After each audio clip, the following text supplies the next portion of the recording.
Hola, soy Guillermina. Soy Mercedes. Y yo soy Esteban.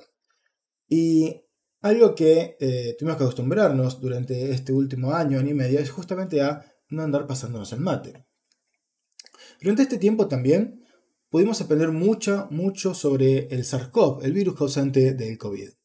Todavía aún así hay gente que sigue diciendo que no sabemos nada o que este virus en realidad no existe y que es toda una conspiración. Sin embargo, la verdad es que sí, lo pudimos estudiar, lograr aislar este virus, estudiar su secuencia, identificar sus puntos blancos, ¿sí? Y gracias a esto fue que también pudimos desarrollar en un tiempo récord vacunas que son muy efectivas. Sin embargo, estas vacunas hablan de lo que podemos hacer para prevenir la infección, pero no hablan de lo que pasa con los tratamientos.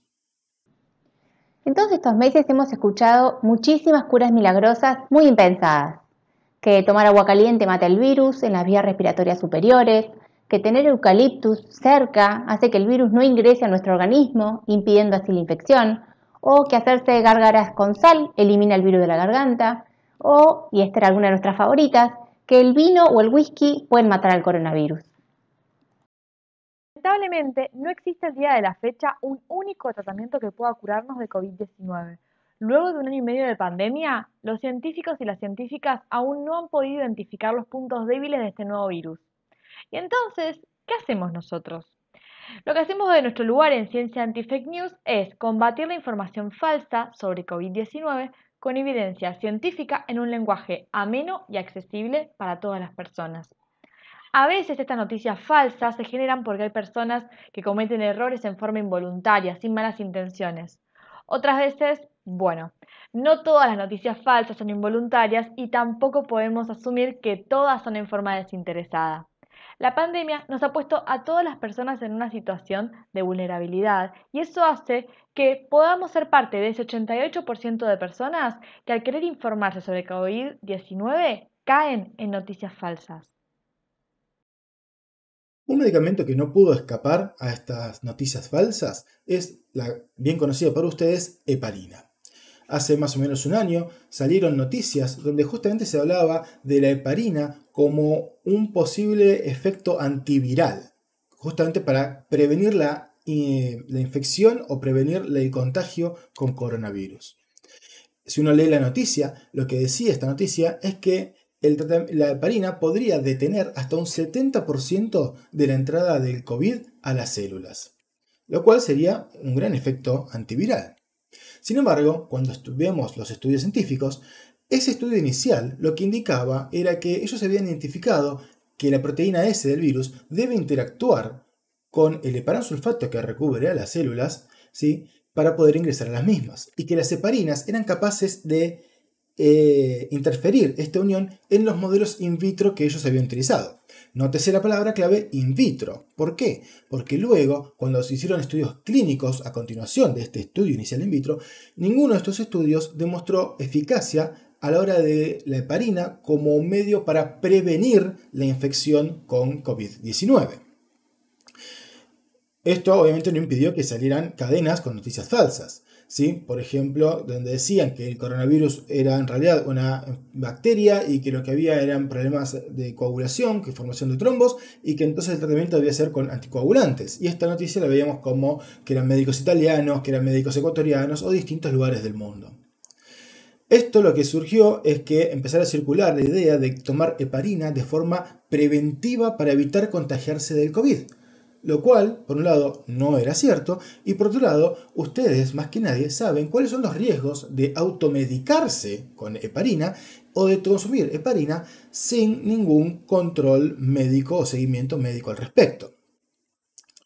Esto no significa que la heparina no tenga un rol en el tratamiento de COVID. De hecho, el Ministerio de Salud lo que propone, es que todos los pacientes internados reciban dosis profilácticas de heparina y que solamente aquellos pacientes que tienen eventos trombóticos reciban dosis completas de heparina, ya que la dosis completa o terapéutica no tiene mayores efectos o mejores efectos que la profiláctica en aquellos pacientes que no han sufrido eventos trombóticos. Un tratamiento que nos llamó mucho la atención por su reiterada aparición en medios y en redes fue la ivermectina. Seguramente muchísimos escucharon nombrarlo e incluso deben conocer gente que lo tomó o que lo toma, ya sea de manera profiláctica o para tratar la enfermedad de COVID-19. Y bueno, esta es una placa como la solemos mostrar en nuestras redes. En unas pocas semanas la cantidad de mensajes que nos llegaron fue totalmente abrumadora. Acá le vamos a mostrar algunos. Habían mensajes hablando de lugares en los que la ivermectina sí fue aprobada como tratamiento, otros mensajes contando sus testimonios personales y de esta manera dando fe de que a ellos sí les sirvió. También hay, obviamente, otras quejas que descreen directamente las fuentes oficiales y muchos tantos otros mensajes conspiranoicos acerca de la mentira y el gran negocio de lo que es el COVID-19 y obviamente las vacunas. En las redes sociales podemos encontrar de todo. Hay mucha gente que toma este espacio que es en cierta forma anónimo y critica muchísimo. También hay quienes comparten sus experiencias y así fue como cada vez nos fuimos enterando de más personas que tomaban ivermectina de manera profiláctica. Bueno, este es otro comentario que lo dejamos de manera medio graciosa, ¿sí? Dice que la fake es que es fake que la ivermectina no funciona.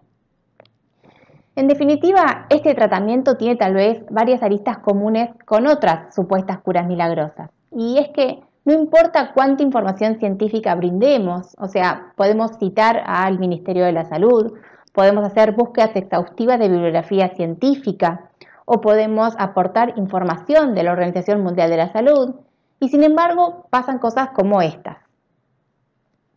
No es así en todos los casos, claro, y sí creemos firmemente que con la información correcta en el momento adecuado, las personas pueden cambiar sus ideas y por eso hacemos lo que hacemos.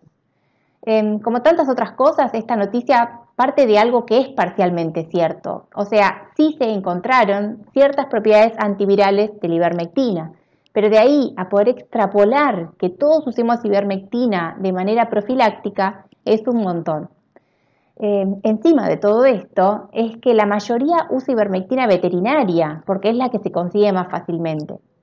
Entonces, con esto no queremos decir que la ivermectina o que otros tratamientos no funcionen, sino que para poder usarlos es necesario un análisis correcto de la información disponible y obviamente es necesaria la aprobación por los entes reguladores. Un fármaco que estuvo en boca de muchas personas en el año 2020 fue la hidroxicloroquina. Una fama importante pero breve, porque el 4 de julio de 2020 la OMS decidió interrumpir los análisis que se estaban utilizando para analizar si esta droga podría servir para combatir COVID-19. En muchos casos se observó que agravaba el cuadro clínico de los pacientes causando cardiopatías, como puede observarse en este estudio que es de una cohorte retrospectiva. El ensayo Solidaridad evaluaba el efecto del interferón, remdesivir, lopinavir, ritonavir e hidroxicloroquina combinados e individualmente y los resultados mostraron básicamente que no disminuía la mortalidad de los pacientes ni tampoco mejoraba el cuadro clínico.